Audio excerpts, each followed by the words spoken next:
Ahojte, dneska by som vám rada nahrala video o emóciách a chcem povedať, aké sú emócie fajn a je dobré ich vyjadrovať, je dobré ich precítiť, aby sme ich nemuseli potláčať a aby sme mohli žiť taký spokojnejší život. Pretože keď potlačame svoje emócie, tak môže sa to prejavovať na fyzickom alebo psychickom zdraví, napríklad v podobe rôznych chorôb alebo v podobe rôznych depresí, úzkostí. To všetko sú potlačené emócie. No a chcela by som povedať tak, že my žijeme v dobe potlačania, to môžeme vidieť aj sami, že proste bojíme sa vyjadrovať naše skutočné emócie a naše skutočné potreby a to, čo naozaj cítime. Je to veľmi dlhá téma, ja by som chcela iba povedať, čo ja som sa naučila, čo mne pomohlo cítiť sa lepšie.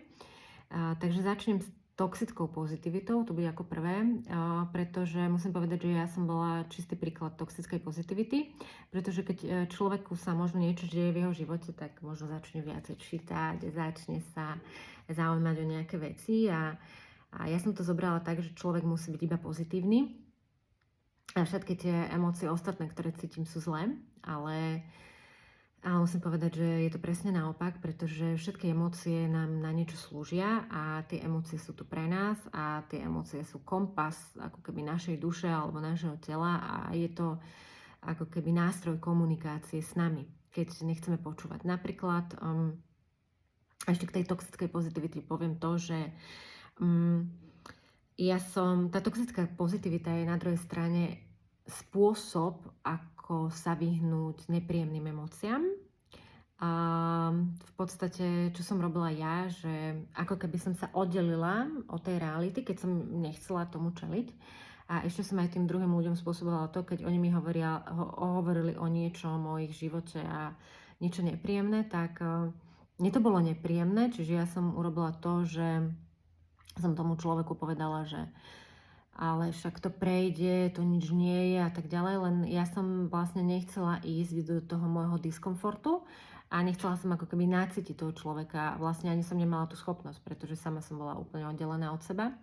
Takže toxická pozitivita je to, že budem hovoriť, že všetko je fajn a tak ďalej, ale odpájam sa iba od reality, lebo nechcem čeliť skutočnému životu.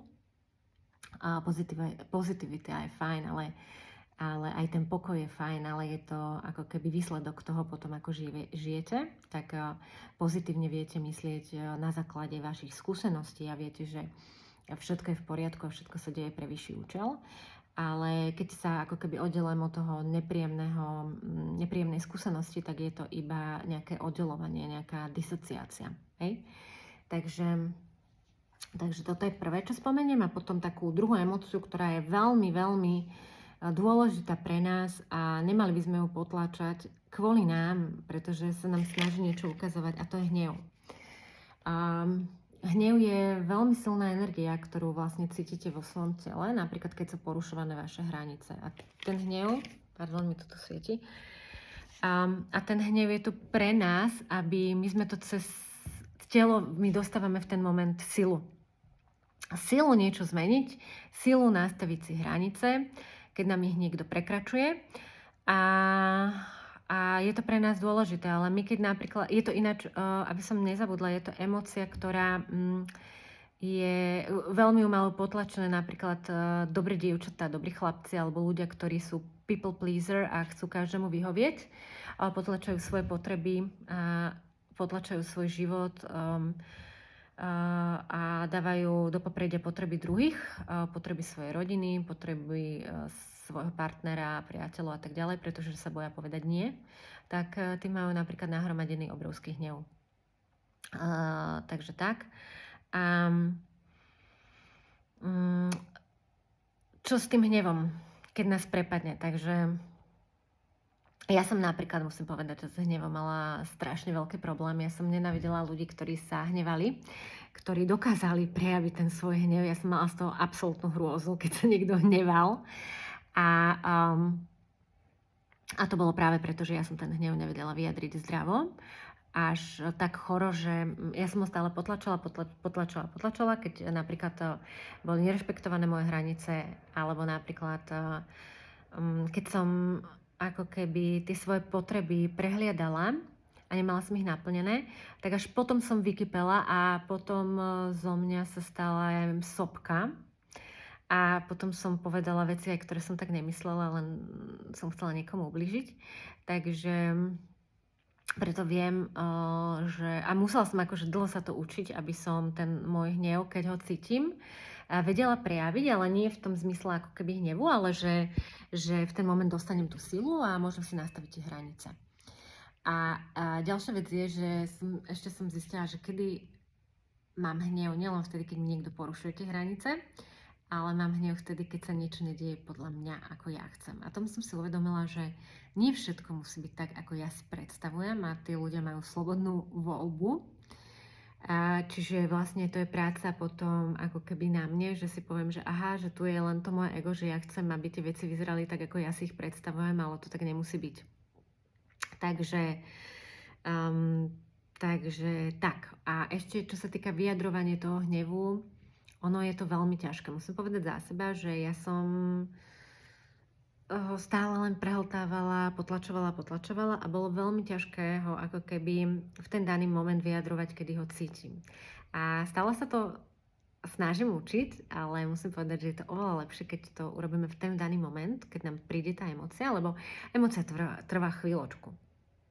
Ale keď ju potlačíme, tak už aj to Sigmund Freud povedal, že tá emócia nezmizne, ona je tu, ale keď ju my prehltneme, tak ona je tam a potom ona vyjde, ale v oveľa horšom svetle. Takže treba si ako keby na to dávať pozor, alebo treba si zvedomiť to, že tie emócie sú nejaká energia, oni nezmiznú a tie emócie sú tu pre nás, aby sme s nimi pracovali, aby sme zistili ich posolstvo, čo nám presne ukazujú ten daný moment. A sú to aj preto, aby sme mohli žiť šťastnejší a spokojnejší život, pretože ono sa toto všetko deje pre nás. Takže tak, a ešte k tomu hnevu, keď uvidíte niekoho hnevať sám, tak keď budeme mať aj úctu k tomu hnevu tých druhých, tak nepopierajme im tú realitu, že toto sa nedieje a tak ďalej. Toto bolo také moje, že ja som veľmi často popierala tú realitu tým druhým ľuďom, lebo ja som nevedela ešte súcitiť s tým druhým človekom v tých emóciách.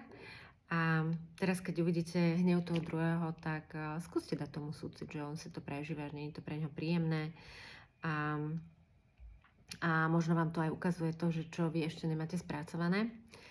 A tí ľudia vás možno učia aj tomu, aby ste ten svoj hnev alebo hoci ako tú inú emóciu prejavili, ale samozrejme nie tak, že budeme zjapať na druhých, hej, ale môžeme si nastaviť tie hranice a keď už budeme vedomejší v týchto prejavovaniach emócií, tak to prejavovanie bude vyzerať aj ináč, bude možno vyzerať trošku viacej v kľude a nebude to potom vyzerať tak, ako nejaká tá sopka.